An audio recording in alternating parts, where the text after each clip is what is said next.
I'm Anthony Antoine, and this is Fox 26 Crime Files. We start with a story that has a lot of people outraged. An accused rapist granted a $1 bond and his alleged victim, a teenage girl. Natalie He reports. 25-year-old Luis Sanchez is accused of raping a 16-year-old girl. According to court documents, in April of last year, the teenage girl and her siblings went over to Sanchez's North Houston home to play games. While there, records say Sanchez gave the teen a drink of Smirnoff, told her siblings to go home, but said she could spend the night. The 16-year-old later told authorities she passed out and woke up naked in the bed next to Sanchez. Records say 3 months later, the girl found out she was pregnant. A DNA test confirms Sanchez is the father. He was arrested in May, more than a year after the alleged rape of an underage child. Despite the evidence, Harris County Judge Catherine Thomas issued Sanchez a $1 bond on Wednesday. Legal analysts say it's because Sanchez was not indicted within a 90-day window of his arrest as required by law. And at that point, a lawyer can go to the district court judge, cite that statute and say, Your Honor, at this point, we would like to ask the court to follow the law and to now appoint bail to a bail that's either a PR bond or a bond that somebody can make. And so if the state misses that deadline, then unfortunately for the state at that particular point, then the court has to address what is a reasonable bond for this case. So what qualifies as a reasonable bond? Essentially, legal analysts say it's the most a defendant swears that they can afford. If $1 is all this person has and swears to it, the person has to fill out a financial affidavit swearing to their financial status. In a statement, the Harris County District Attorney's Office says if Sanchez is released on bond, he will remain under house arrest with an ankle monitor and would be banned from going near the victim or other children. Authorities are now investigating if there are more victims. Well, the man accused of murdering a Houston woman who went missing back in 2018 is now held on a $1 million bond. This after being 5 years on the run. Here's Sherman DeSell. A $1 million bond for 51-year-old Eric Arsenault in the murder case of Maria Rodriguez. The woman's sister is disappointed he was given a bond at all after a $250,000 bond for him was denied just days before. He had been on the run since 2019. The bond that they gave him, and we're just gonna pray to God that he pays for what he did. Arsenault's been on the run since Maria Rodriguez was reported missing in June of 2018, last seen leaving her daughter with a babysitter before heading to work. Court documents say Arsenault was seen purchasing a chainsaw and plastic bags from a Home Depot around that same time, and cell phone locations gave enough probable cause for an arrest. Prosecutors say the judge took into consideration the heinous nature of this crime. She also took into consideration his criminal history and also the fact that he had been a fugitive from justice for about 4 years. Arsenault's criminal history includes a 2011 conviction of aggravated assault with a deadly weapon and aggravated assault with a deadly weapon against a family member. That case involved an ex-girlfriend.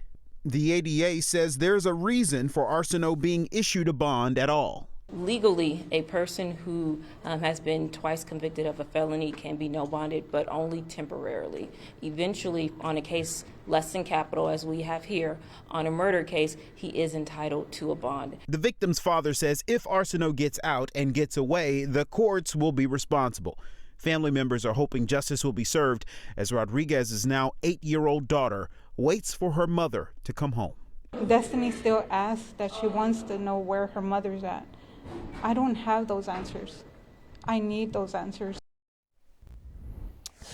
Well, your arrival home with your newborn baby after spending some time in the NICU, as you would imagine, it should be a celebratory occasion, but not for one Houston area family. Fox 26's Matthew Seedorf has this story. I think they popped this off. For the first time since trying to bring home her new baby girl on Sunday, Priscilla DeWitt returns to her ransacked Houston house. I don't know why they did this. Showing us the mess burglars left behind. It's almost like someone was just being hateful. That's what I felt. Pure hate. Cabinets, drawers, closets, even the baby's nursery. They took baby monitors, my baby's electronic swing. Crooks treating her house like their own personal playground. This broke me. coming in here and seeing this after everything that we've been through. Baby Gianna born premature 5 weeks early. She couldn't breathe on her own at first. For 36 long days, Priscilla would hold hands with her newborn baby from a hospital NICU. You're tense. You're wondering what's happening, what's going on with her. Then finally, Saturday, doctors told her what she had been hoping to hear for weeks.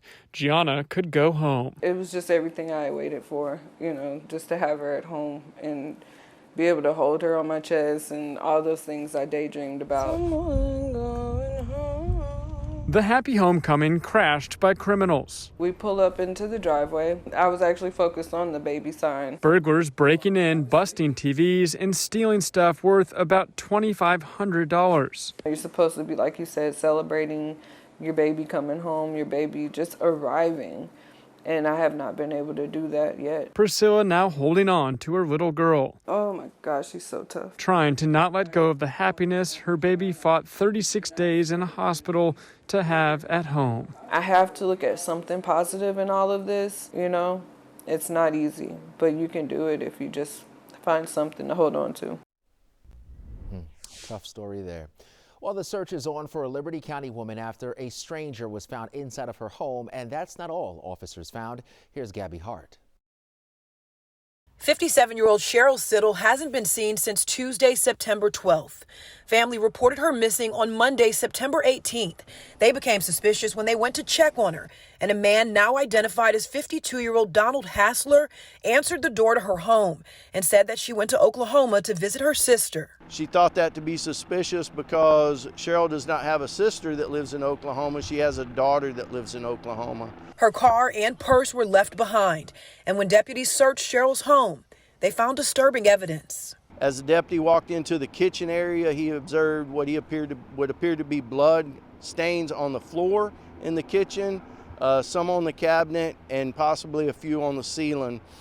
He backed out immediately. Deputies, game wardens, and search teams came in with cadaver dogs, and they searched around her home, but they focused on the body of water that borders her property.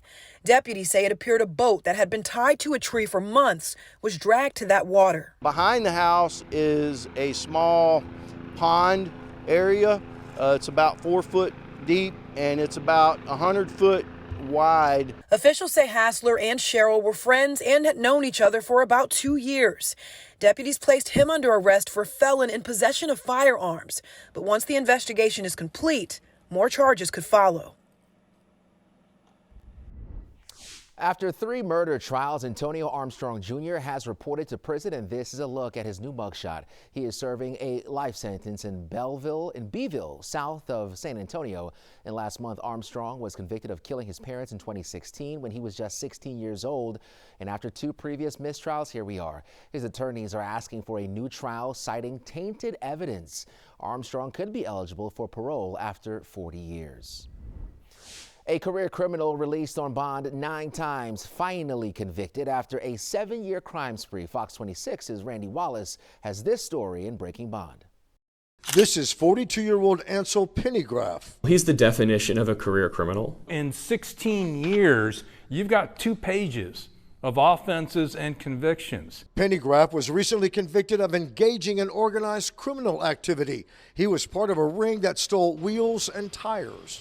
He has convictions for tire and wheel theft related offenses that go all the way back to 2008. From January 2016 through January of this year, Pennygraph would steal wheels and tires, get arrested and charged, and be right back out on bond. He was free from jail on 9 different bonds. When they kept letting him out, and he kept reoffending. Jurors spent 2 weeks hearing testimony and watching body cam videos. Jurors see Pennygraph getting arrested. Prepare for possible pin, stand by. Running from police. Big guy run south. And leading them on dangerous high-speed chases. The runner has been detained, stand by. He commits 27 thefts while wearing a GPS monitor, which is one of his bond conditions. He knew even if he was arrested, he'd be right back out again. We presented 40 different transactions, which includes the 27 GPS cases, in addition to 13 other transactions where the defendant was either arrested or identified as being involved in tire and wheel thefts. Defendants like Ansel Pennygraph are the reason we do Breaking Bond reports. This is what happens when judges allow defendants to remain free on multiple bonds, even when they continue to commit crimes. None of it resulted ever in having his bond revoked. How many times do you have to be arrested before you say, wow, you need to stop engaging in this conduct? And he never did. There was no line that he wouldn't cross because that was just what he did. The jury sentenced Pennygraph to 35 years in prison. Randy Wallace, Fox 26 News. All right, that's it for this week's Fox 26 Crime Files. I'm Anthony Antoine. Thanks for joining us.